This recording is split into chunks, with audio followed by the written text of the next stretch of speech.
সমবেত সুধীবৃন্দ, আসসালামু আলাইকুম ওয়া রাহমাতুল্লাহ।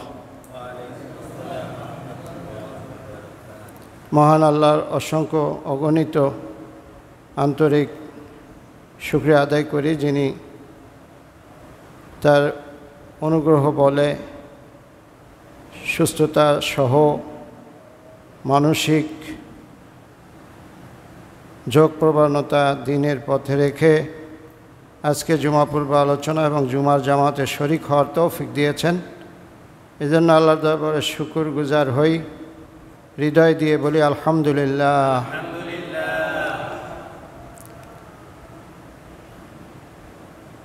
সম্মানিত হাজিরিন, আমরা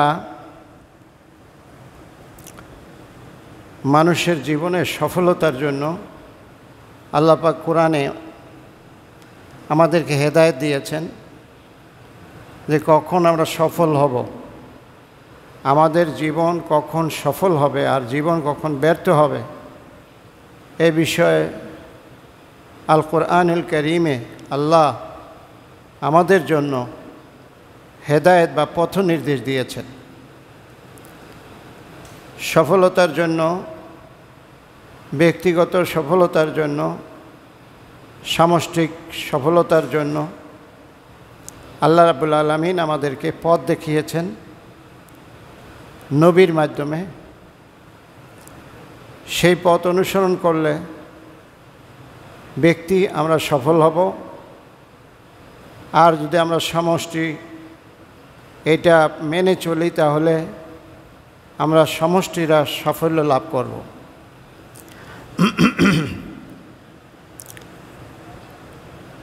মানুষের কিছু ব্যক্তিগত গুণ যেগুলি ইসলাম আমাদের জন্য আল্লাহর পক্ষ থেকে নির্ধারণ করে দিয়েছেন,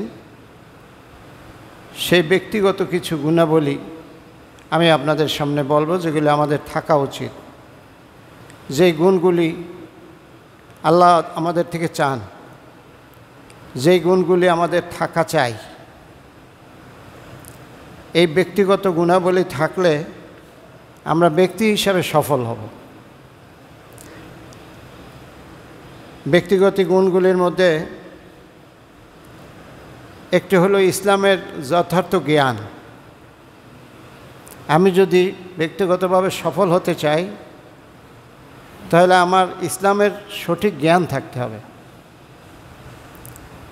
যতটুকুন জ্ঞান থাকলে আমি হালাল হারাম,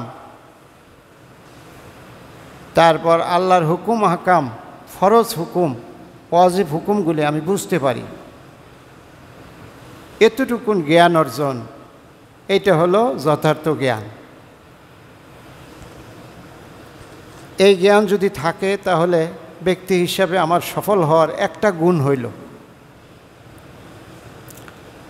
আরেকটি গুণ হলো ইসলামের প্রতি অবিচল বিশ্বাস, মজবুত ঈমান। মজবুত ঈমান, কামেল ঈমান, এইটা যদি ব্যক্তির থাকে তাহলে ব্যক্তি সফল হবে। মজবুত ঈমান এবং কামেল ঈমান যদি না থাকে তাহলে ইসলামের কিছু ইবাদত বন্দেগী আমরা করলেও আমরা সফল হতে পারবো না। আপনারা কষ্ট করে যদি একটু সামনের দিকে আসেন, যারা ওখানে আছেন, মানুষ কম তো মনোযোগ। আমরা তো বক্তা যদি দুর্বল হয় তখন নানান রঙের সুতানাতা হয়। ভালো বক্তা হইলে অসুবিধা নেই, বক্তা দুর্বল হলে নাচতে না জানলে উঠান বাঁকা, কথা আছে না? তো বক্তা যেহেতু আমরা দুর্বল, আমরা একটু লোকজন থাকলে বলতে পারি, না হলে পারি না।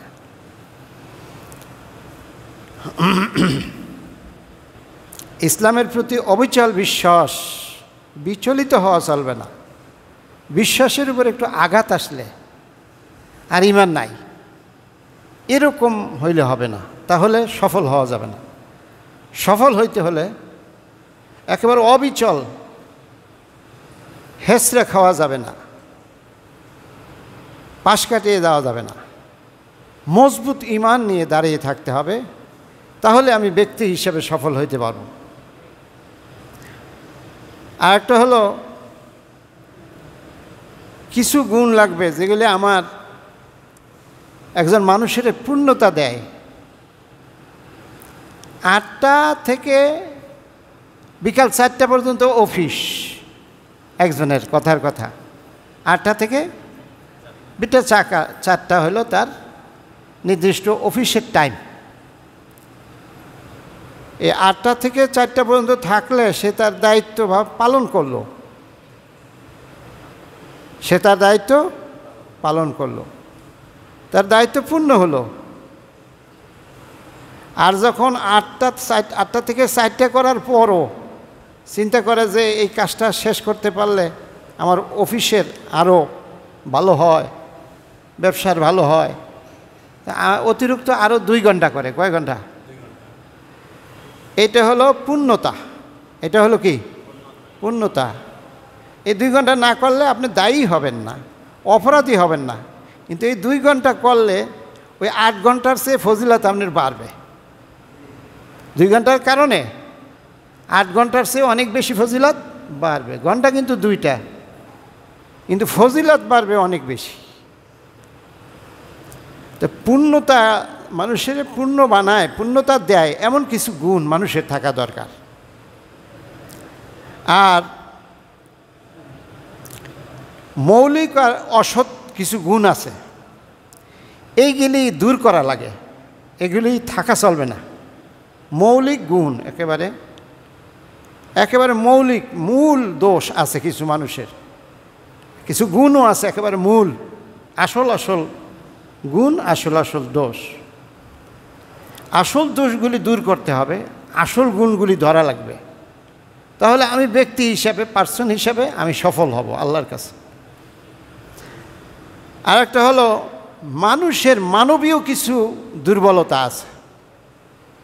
মানুষ হিসাবে মানুষের কিছু দুর্বলতা থাকে, আলেম গায়রে আলেম, শিক্ষিত অশিক্ষিত, সব মানুষেরই কিছু দুর্বলতা আছে, অন্যায়ের প্রবণতা আছে। এইগুলি পরিহার করতে হবে, এগুলি ছাড়তে হবে, তাহলে ব্যক্তি হিসাবে আপনি পূর্ণতা পাব, আমাদের সফলতা আসবে। আসেন আমরা এই কয়েকটি পয়েন্টের উপরে যতক্ষণ সময় পাই কিছু সময় আলোচনার চেষ্টা করি। ওমা তৌফিক ইল্লা বিল্লাহ। ব্যক্তিগত গুণ আমি বলছিলাম, এই ব্যক্তিগত গুণের মধ্যে একটা হলো ইসলামের যথার্থ জ্ঞান, 2 নম্বর হলো ইসলামের প্রতি অবিচল বিশ্বাস, আর একটা হলো চরিত্র ও কর্ম। কথা যেমন কাজও হবে তেমন, কথা যেমন কাজও হবে তেমন। আর দিন, এটাই হলো জীবনের মূল উদ্দেশ্য। ওমা খালাকতুল জিন্না ওয়াল ইনসা ইন্নাদ দীনা ইনদাল্লাহিল ইসলাম। জীবনের উদ্দেশ্য হবে দিন। আমি বেঁচে আছি কেন? দিনের জন্য। আমি টিকে আছি কেন? দিনের জন্য। আমি চাকরি করি কেন? দিনের জন্য। চাকরি আবার হুজুর দিনের জন্য কেমনে করে? হ্যাঁ, দিনের জন্যই করে। দিনদার লোকেরা চাকরি করে দিনের জন্যই। সেটা যদি বেদিনের অফিসেও হয়, বেদিনের অফিসেও যদি দিনই লোকেরা কাজ করে, তাহলে এই বেদিনের অফিসে সে চাকরি করে দিনের স্বার্থে। কারণ তিনি বেঁচে থাকতে হবে, তার পরিবার বেঁচে থাকা লাগবে, বিধায় তাকে একটা কর্ম করতে হবে। কর্ম যেখানেই হোক, সেই কর্মে মধ্যে সে দিন হবে তার উদ্দেশ্য, দিন হবে তার। কর্মে ফাঁকি দেবে না, বেজাল করবে না, কর্মে মিথ্যা বলবে না। তার মালিক হিন্দু হোক, বৌদ্ধ হোক, খ্রিস্টান যাও হোক, তাকে ফাঁকি দেবে না। তাহলে সেই দিন হইল তার জীবন উদ্দেশ্য, দিন হইল তার জীবন। সব জায়গায় সে দিন পরিপালন করে।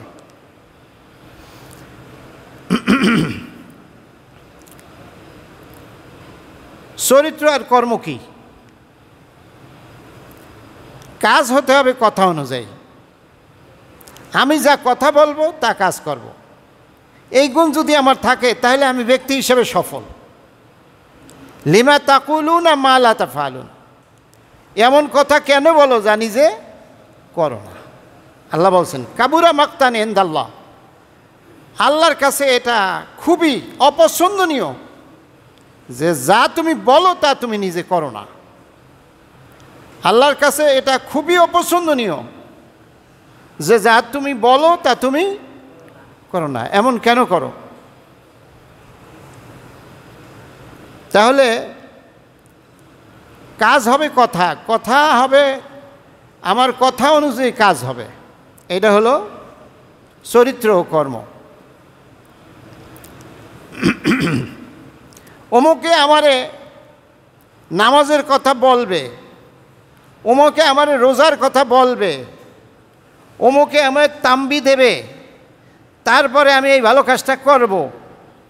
এইটাই কিন্তু আমাদের চরিত্র এবং কর্মের ভালো চরিত্র। কথা এবং কাজের মিল খুঁজে পাওয়া যায় না। বরং আমার আগ্রহে আল্লাহর সন্তুষ্টির জন্য আমি কাজ করব, আমাকে দেখে অন্যরা করবে। এইটা কথা আর কাজের মিলের সাথে সঙ্গতিপূর্ণ। এটা চরিত্র আর কর্মের সাথে সঙ্গতিপূর্ণ, যে অন্যরা আমারে পাছা ঠেললে তারপরে আমারে ভালো কাজ করাবে, নেক কাজ করবে, এরকম না। অন্তর থেকে তো ওই ব্যক্তিই করে। আল্লাহর প্রতি যার যত বিশ্বাস সে তত বেশি নিজের থেকে করে, আর যার বিশ্বাস যত অপূর্ণ তারে তত বেশি ঠেলে করার লাগে, নাকি? হ্যাঁ, এই জন্য চরিত্র আর কর্ম হলো নিজের থেকে আগ্রহ করে দিনের কাজ করা।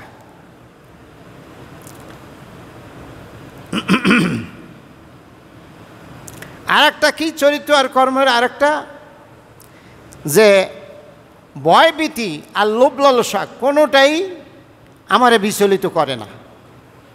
ভয় দেখাইলেও আমি সত্যের পথ থেকে সরি না, আর লোভ দিলেও আমি সত্যের পথ থেকে সরি না। আমার চরিত্র আর কর্ম এইটা হইতে হবে।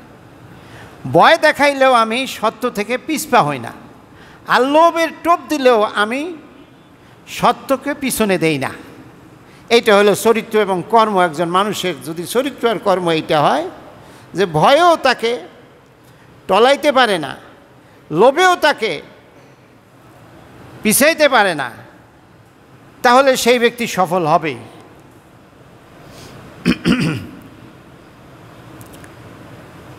আর সর্বোপরি মানুষের ব্যক্তি সফলতা লাভ করবে তখন ইসলামের প্রতি তার ভালোবাসা যদি নির্ভেজাল হয়, কোনো ঘাটতি না থাকে, নির্ভেজাল ভালোবাসা যদি হয়, তো কর্মে সেটা প্রকাশ পাবে।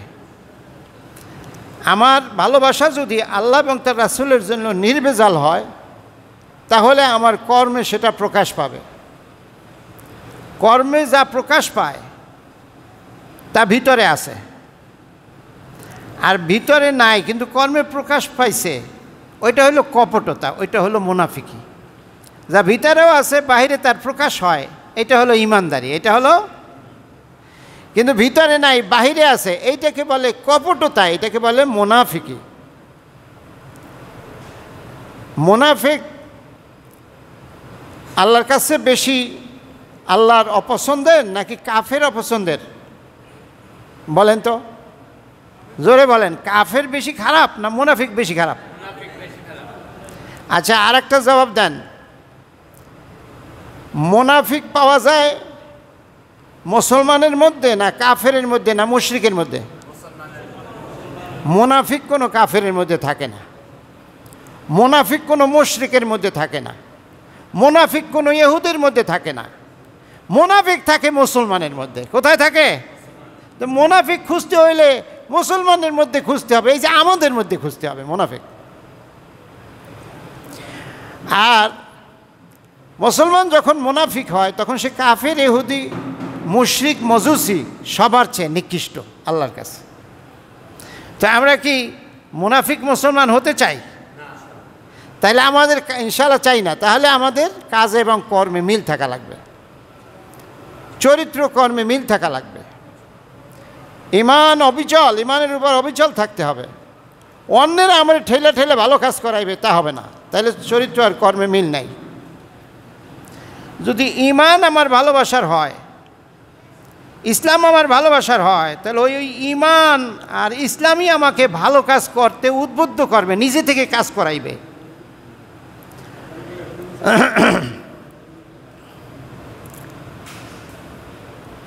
দিন হচ্ছে জীবন উদ্দেশ্য। আমি একটা বলছি পয়েন্ট, যে দিন হচ্ছে জীবন উদ্দেশ্য।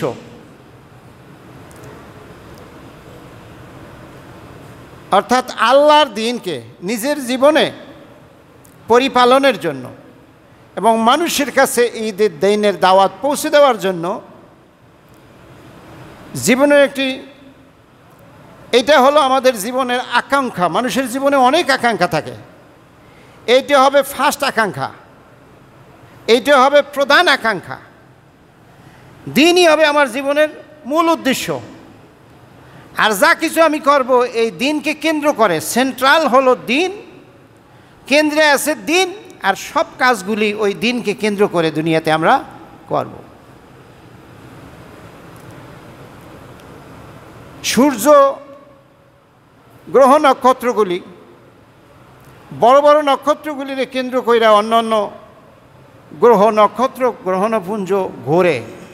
পৃথিবীর সবগুলি গ্রহ নক্ষত্র সব কিছু ঘূর্ণায়মান আছে। অকুল্লুন ফি ফালাকি ইয়াসবাহুন। আল্লাহ বলছেন যে প্রত্যেকেই তার কক্ষে নিজ নিজ রাস্তায় ঘোরে। এই আমরা পৃথিবী, এই যে আমরা উপগ্রহ, আমরাও ঘুরি। ওই সূর্য হেও ঘুরে, চন্দ্র ঘুরে, তারকারাজি ঘুরে। কোথায় ঘুরে? যার যার রোডে।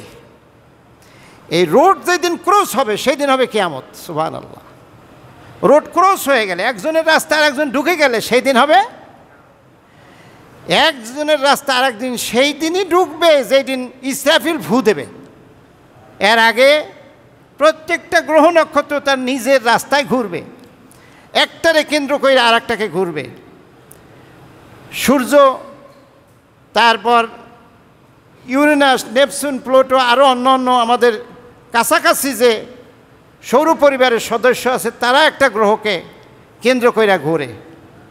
মক্কা শরীফকে কেন্দ্র করে যেমন হাজী সাহেবরা ঘোরে না, অনেক বড় বড় নক্ষত্র আছে, সেইগুলিরে কেন্দ্র করে অনেকগুলি নক্ষত্র ঘুরে। সেইটারে আবার কেন্দ্র করে আর একটা ঘুরে, ওইটার আন্ডারে আবার আর একটা ঘুরে। এই ঘুরের উপরে সবাই আছে, বলেন সুবহানাল্লাহ। তো আমাদের জীবনও ঘুরে, আমাদের জীবনটাও ঘূর্ণায়মান অবস্থা আছে। আমরা কেউ স্থির না, আমরা ঘূর্ণায়মান অবস্থা আছি। কখনো আমরা শারীরিকভাবে ঘুরতেছি, কখনো আমরা ব্রেনের দিক থেকে, আমরা চিন্তার দিক থেকে ঘুরতেছি। ঘূর্ণনের উপর আমরা আছি, আমরা কিন্তু কেউ স্থির নাই। যেদিন স্থির সেদিন মরণ, সেদিন কি মরণ।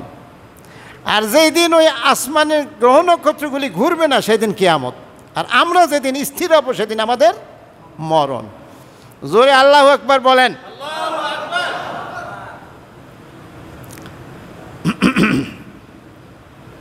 এই গেল আমাদের ব্যক্তিগুণ।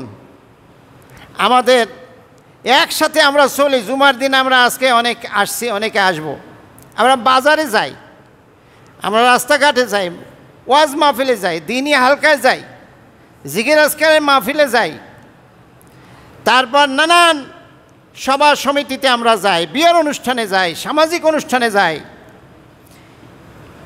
এই সব, এই যে আমরা সমষ্টি অনেকগুলি লোক নিয়ে চলাফেরা করি অনেক জায়গায়, এই ক্ষেত্রে আমাদের কিছু গুণ থাকা লাগবে। কি থাকা লাগবে বলেন? কি থাকা লাগবে? এক নম্বর হলো ভ্রাতৃত্ব, ভালোবাসা থাকতে হবে।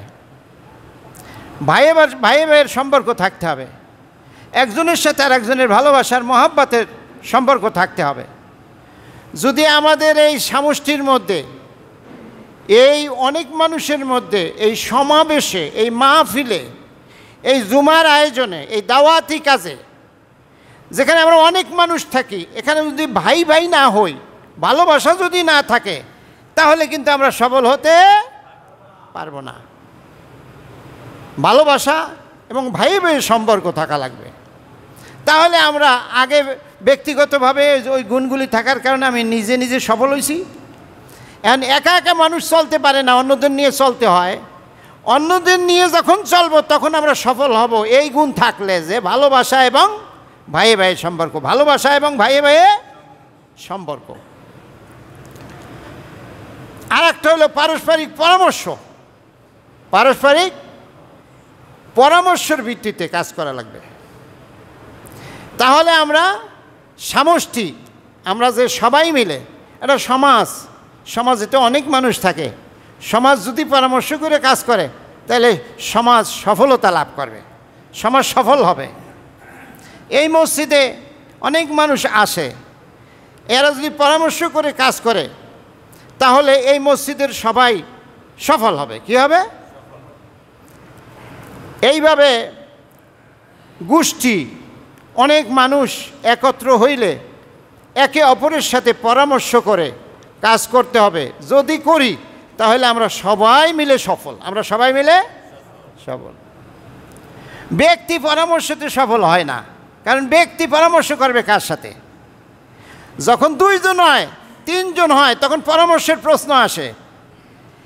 একার সাথে পরামর্শের সম্পর্ক না, পরামর্শ করার লাগে যখন সমষ্টি হয়। আমি যদি আরেকজনের কাছে পরামর্শ করতে যাই তখন আমি একা থাকি না, আরেকজন হয়ে যায় নাকি? এটারে কয় সমষ্টি।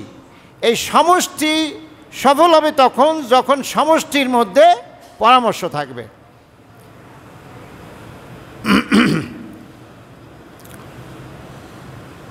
আর একটা জিনিস, সমালোচনা করতে হবে দরদ নিয়া। আমরা সবাই যদি সফল হইতে চাই তাহলে সমালোচনার ঊর্ধ্বে আমরা কেউ না, দোষের ঊর্ধ্বে কি আমরা কেউ আছি? যারা চুপ আছেন তারা শুধু দোষ নাই, খালি 2-3 জন যারা বলছে যে না হ্যাঁ খালি দোষ নাই, হ্যাঁ দোষ আছে, আর যারা কন নাই হ্যাঁ দোষ নাই। ওই আচ্ছা, সমালোচনা এবং দোষের ঊর্ধ্বে আমরা কেউ কি আছি? যদি তা না থাকি তাহলে সমালোচনা দেখা চুপ, কেউ দোষ করছে এটা দেখা চুপ থাকা যাবে? এই দোষ দেখাইয়া দিতে হবে। আল মুমিনু মিরাতুল মুমিন, একজন মুমিন হলো আর একজন মুমিনের আয়না স্বরূপ। আয়নার মধ্যে যেমন আমার চেহারায় কি দোষ ত্রুটি, কোথায় দাগ আছে, কালো তিল আছে, এগুলো আমাকে নির্দেশ করে, আমাকে দেখাইয়া দেয় যে তোমার এই দোষ এই জায়গায় আছে, ঠিক করো। একজন মুমিন হলো আর একজন মুমিনের আয়না, হাদিস শরীফে আসছে। তো মুমিনের মধ্যে যখন আপনি দোষ দেখবেন, আপনি ইমানদার হিসেবে চুপ থাকা জায়েজ হবে না। আপনি তার এই দোষ বাতলাইয়া দেবেন, তবে দোষ বাতলানোর আবার কিছু নিয়ম আছে। কি আছে? আপনি মন চাইলো আর আপনি দোষ বাতলাইতে গেলেন, এইটা হবে না। তাহলে যা দোষ আছে তার চেয়ে দোষ আরও বাড়বে। দোষ কি করবে? বাড়বে। দোষ বাতলাবার নিয়ম অনুযায়ী মানুষের দোষ বাতলাই দিতে হবে। আমার ভাইয়ের সংশোধনের জন্য যদি আমি তার কোনো দোষ ধরি তাহলে প্রথমত তাকে ব্যক্তিগতভাবে বলতে হবে। কিভাবে বলতে হবে? আমার ভাইয়ের যদি কোনো দোষ থাকে তাহলে কি মসজিদে আইসা শুক্রবার দিন যখন খুতবা ফরজ নামাজ শুরু হবে তার আগে দাঁড়াইয়ে বললাম যে আমার এই ভাইয়ের এই দোষ আছে, আপনারা জানিয়ে রাখেন। কি সিস্টেম কি এইটা? আমার ওই ভাইরে একান্তভাবে একা একা বলতে হবে যে ভাই আপনার প্রতি আমার রাগ নাই, ক্ষোভ নাই, আমি চাই আমার ভাই হিসাবে আমি কোরআন এবং হাদিস থেকে এবং সৎসততার দৃষ্টিতে আমি মনে করতেছি আপনার এই বিষয়টা আপনি বিবেচনা করে দেখেন। আমি এমনটাই মনে করতেছি, এইরকম মনে করতেছি, আপনি কি মনে করেন? এটা তার দোষ, এটাও সবার সাথে বলা যাবে না। মানুষের মন মেজাজ বুঝে তার সাথে দোষটা বলতে হবে। অনেক মানুষ তো এমন আছে আলহামদুলিল্লাহ যাদের দোষ বলার সাথে সাথে তারা আলহামদুলিল্লাহ বলে। কি বলে? তারা খুশি হয় যে ভাই আপনাকে ধন্যবাদ, আমার তো এই জিনিসটা খেয়াল ছিল না, আসলে এটা তো আমার উপর আপনি এহসান করছেন। এরকম মানুষের সংখ্যা খুব কম, কিন্তু এরকম মানুষও আছে। দোষ ধরলে খুশি হয়, দোষটা যদি বাস্তব হয় তাহলে সে খুশি হয়। আর কিছু লোক পাবেন যে তাদেরকে দোষ সংশোধন করার ভাষা আপনার সুন্দর হোক, সুন্দর ভাষায় তাকে বলেন, এইটা সে চায়, ওভাবে সে গ্রহণ করতে পারে না। আপনি তারে একদিন নাস্তা খাওয়াইয়া, একদিন চা খাওয়াইয়া, আপনার বন্ধু বানাইয়া যখন ক্লোজ হয়ে গেলেন, আপন হয়ে গেলেন, তখন আপনি যা ইচ্ছা তাই বলতে পারেন। তখন তার দোষ দেখাই দিলে সে এইটাকে মাইন্ডে নেবে না। আপনি কিন্তু বিরাট একটা কাজ করলেন এক কাপ চা খাওয়াইয়া। খাওয়াইলে মানুষ দুর্বল হয়, মানুষের প্রতি দুর্বল হয়। খাওয়াইলে মানুষ খুশি হয়। কি হয়? খাওয়াইলে মনে হয় আপনারা খুশি হন না নাকি? খাওয়াইলে বেজার আপনারা খুশি হয়। আল্লাহ নবীর হাদিস, আইউল ইসলাম খায়ের, ইসলামের মধ্যে উত্তম জিনিস কি? তার মধ্যে একটা হলো এ তোয়াম, মানুষকে খাওয়ানো। মানুষকে ধনী হোক গরিব হোক, খাওয়াইলে মানুষ খুশি। ধনী হোক গরিব হোক, খাওয়াইলে মানুষ খুশি। তো খাওয়াইয়া এবার তার দাওয়াতটা, তার সংশোধনটা বলেন। আবার কিছু মানুষ সে মনে করে আপনি এমনভাবে তার ভুল ধরছেন, সে সংশোধন হয় নাই, রিয়াকশন হয়েছে। কি হয়েছে? এটা আপনার ভুলের কারণে হয়েছে। প্রথমত আপনি যদি ভুল ধরতে না জানেন, কারো সংশোধন করতে না জানেন, তাহলে আপনি যাবেন না, আপনার দরকার নাই। আপনি যে জানে এর কাছে বলেন যে মুখ ভাইয়ের এই জিনিসটা আপনি একটু বুঝিয়ে বলেন। সবাই কি সব জিনিস জানে? সবাইকে কি আল্লাহ এক যোগ্যতা দিছে যে যেই কাজের যোগ্য সে ওই কাজ করবে?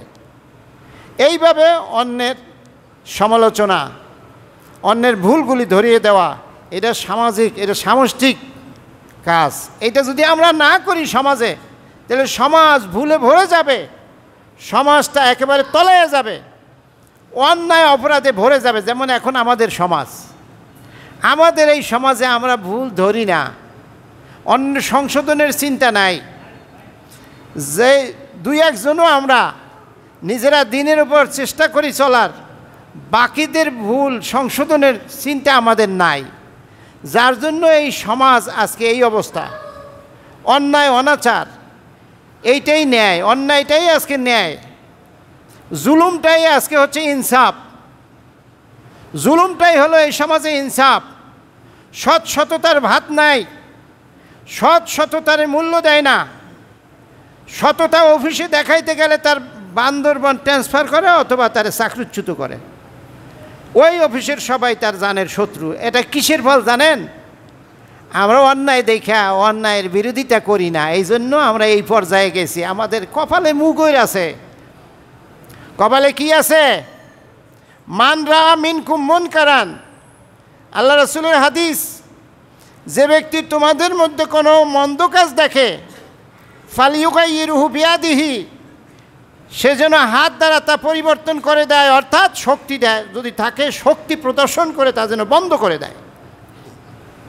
ফাইন লাম ইয়াস্তাতি ফাবিলিসানিহি, যদি তা না পারে তাহলে মুখ দ্বারা যেন বুঝায়, যুক্তি দেয়, বুঝায়, কোরআন বলে, হাদিস বলে, নানানভাবে কতভাবে যতভাবে বুঝান যায় ততভাবে বুঝায়। ফাইন লাম ইয়াস্তি ফাবি কালবি, এই মুখ দ্বারা বলার যোগ্যতা যার নাই, সাহস যার নাই, মুখের জড়তা, বলতে পারে না, এই লোক করবে কি?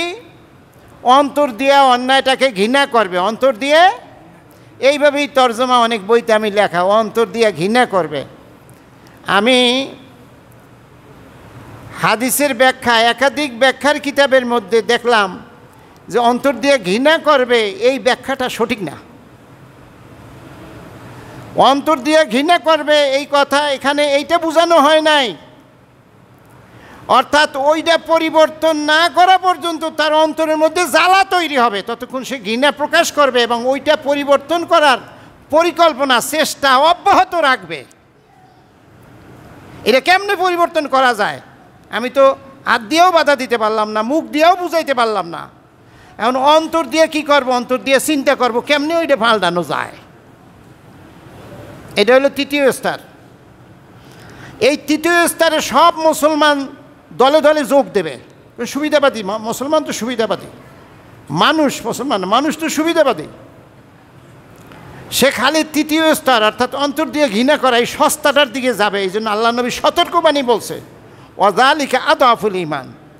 এই যে অন্তর দিয়ে ঘৃণা করা বা পরিকল্পনা করতে থাকা, এটা হলো ঈমানের দুর্বলতম অংশ। যে কোনো সময় ঈমান নিভে যেতে পারে, বেঈমান হয়ে মরার সম্ভাবনাই তার বেশি যদি এই অবস্থায় থাকে।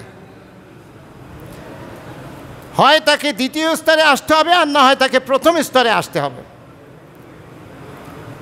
এই জন্য আমরা আজকে ব্যক্তিগত কিছু গুণাবলী আলোচনা করলাম। তার মধ্যে একটা হলো চরিত্র ও কর্ম। ব্যক্তিগত গুণাবলীর মধ্যে যে কয়টা আমি বলছি তার মধ্যে একটা হলো চরিত্র ও কর্ম। কথা যা কাজ তা, কথা যা কাজ তা, তাহলে ব্যক্তি সফল হবে। আর একটা হলো দলীয়। সেটা কি? মানে আমরা সবাই মিলে থাকা, এটাকে বলে দলীয়।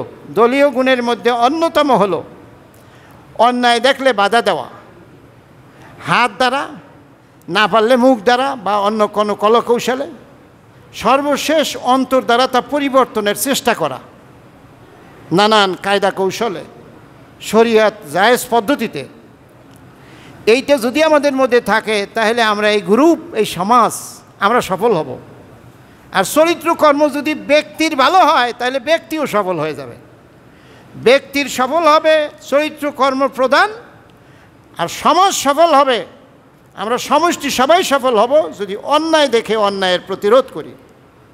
লূত আলাইহিস সালামের জাতিকে আল্লাহ পাক যে অপরাধে ধ্বংস করছিল, কোরআনের তাফসিরে এসেছে, এর অন্যতম কারণ হলো তারা অন্যায় দেখে বাধা দিত না, অন্যায় দেখে বাধা দিত না। আল্লাহ পাক এরকম কঠিন অবস্থা থেকে আমাদেরকে হেফাজত করুন, আমাদের ঈমানকে হেফাজত করুন, আমাদের এই ব্যক্তিগুণ এবং আমাদের এই যে সামষ্টিক গুণ, সামাজিক গুণ, এই গুণগুলি আল্লাহ আমাদেরকে এনায়েত করেন। সকলেই বলে আমিন।